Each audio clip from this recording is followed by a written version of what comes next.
Well. I filmed basically this exact footage over 2 weeks ago, right before school started for me, the day before my master's program. And I thought I was going to edit it and upload it that night, and I didn't. And it turned out to be a much more fateful decision than I realized at the time, because it has been wall to wall around here since then in the best way. So I figured I would refilm now that school has actually started and say most of the things I said in that previous footage, but also talk about school. Lucky for me, I have less than a half hour to be dilly-dallying around here because I have an event to go to. And I think this is representative of kind of, how much cool stuff is happening at school, that I'm going to a World Leaders Forum event with Svetlana Sihanuskaya. I always Czechify every single Slavic name. I'm very, very sorry to this woman. She has such an amazing story. So basically, her husband was the leader of the democratic movement in Belarus, but then he was arrested by Lukashenko's forces. Lukashenko is the long-term dictator of Belarus, and in 2020, there were mass protests in the country against his reign, and it led to crackdowns largely supported by Putin, public repression, arrests of civilians, a number of journalists. And so basically, even though Svetlana Sihanuskaya was like an average citizen, she herself was not involved in politics at the time, at least I don't think she was. When her husband was arrested, she took over his work and became the leader of the democratic movement in the country. There's construction outside now, and I'm really hoping you can't hear that. What even is that sound? Is it like a leaf blower attached to a loudspeaker? Since 2020, she's been in exile, and she's been traveling around the world to meet with leaders and governmental organizations and communities to raise awareness about Belarus. She's such a baller. I can't wait to hear her speak today. So backing up, for those of you who aren't caught up, a little over 2 weeks ago, I started the first year of my master's program here in New York at Columbia. It's at the Harriman Institute, and it's a master's in Russian, Eurasian, and East European studies. And what's really cool about this program, I mean, there are many things, but there are 10 people in my cohort, which is a fairly large year for them, actually.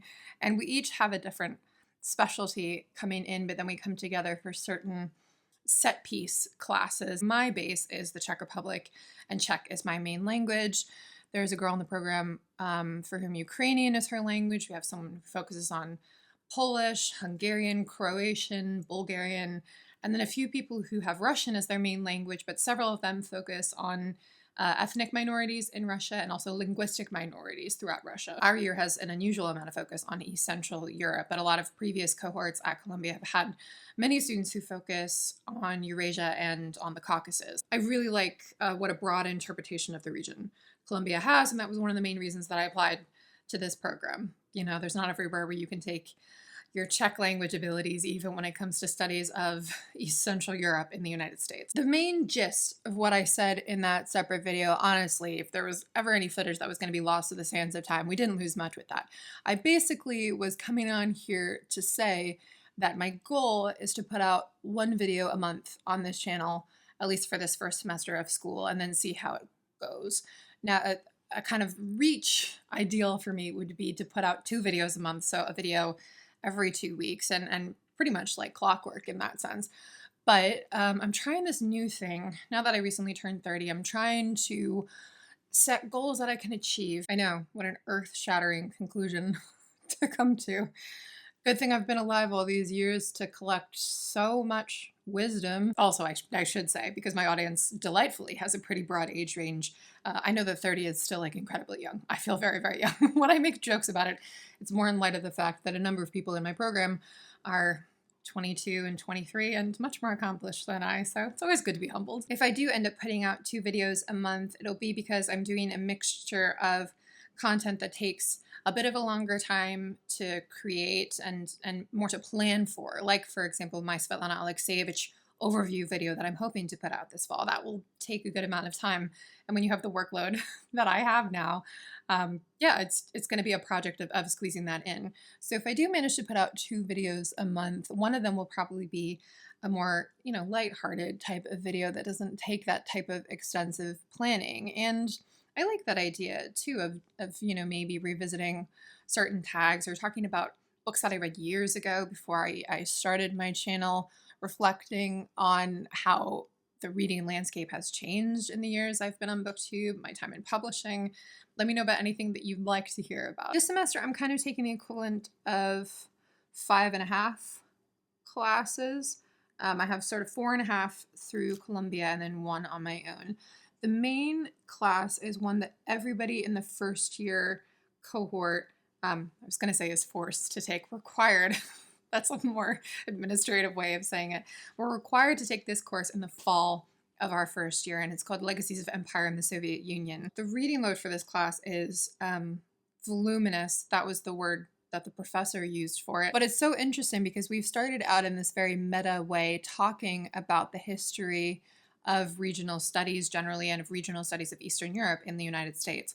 I didn't know when I applied to Columbia that it was the first program of its kind, the first Russian Studies Institute in the United States, and it was created in 1946, obviously at a very interesting juncture in the wake of World War II and with the world's relationship with the Soviet Union. And I don't think I'm giving away any trade secrets to say that we're discussing things like how the early funding for these programs affected their trajectory and that kind of uneasy mixture of government work and academia and how they can influence each other and how that wasn't seen as an uneasy confluence before. You know, most people who worked in Russian studies were working in some capacity for the government, but that presents real challenges for academia when the scope of your work is limited to perceptions of national security issues, right? And in that sense, the field that came to be known as Sovietology has a lot of later day parallels with the study of Islam and the Middle East. And, you know, think of the diversity of subjects that you can study when it comes to any region of the world. And all of that being narrowed down into what the government actors of the time decide is a national security issue. We're basically going through a lot of major debates of the field and how they're playing out into today and with a real lens on Russia's war against Ukraine. It's also been interesting to think about the ways that the US government flip-flops on what they want. Like they'll fund international relations and decide, oh, you know, we don't need regional studies. We need like really globalized perspectives now. We want an economist who can talk about Latin America and about India and about Azerbaijan. But then, you know, when a war happens, suddenly the government is like, well, where are all the Americans who speak Ukrainian? You know, why haven't we been training Americans to speak Ukrainian? And it's like, I don't know, you defunded regional studies. You decided it wasn't worth it in the moment, you know? I don't know what to tell you. I'm also taking a class on post-war Czech literature, which is super, super cool because, you know, there are some familiar faces for me on the reading list. There's Hrabal and Kundera and Hašek and, you know, those fellas, but then there's also a mixture of slightly lesser known, at least on a worldwide scale, Jewish Czech writers, female Czech writers of the 20th century.